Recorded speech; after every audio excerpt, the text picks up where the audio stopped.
کا حوالہ اسی کی طرف دیا جاتا ہے، یعنی قیامت کا علم اسی کو ہے،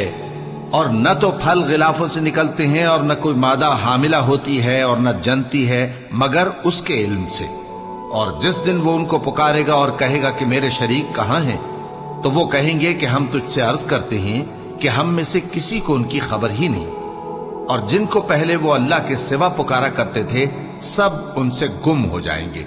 اور وہ یقین کر لیں گے کہ ان کے لیے کوئی راہ فرار نہیں۔ انسان بھلائی کی دعائیں کرتا کرتا تو تھکتا نہیں، اور اگر اس کو تکلیف پہنچ جاتی ہے تو نا امید ہو جاتا ہے، آس توڑ بیٹھتا ہے، اور اگر تکلیف پہنچنے کے بعد ہم اس کو اپنی رحمت کا مزہ چکھاتے ہیں تو کہتا ہے کہ یہ تو میرا حق تھا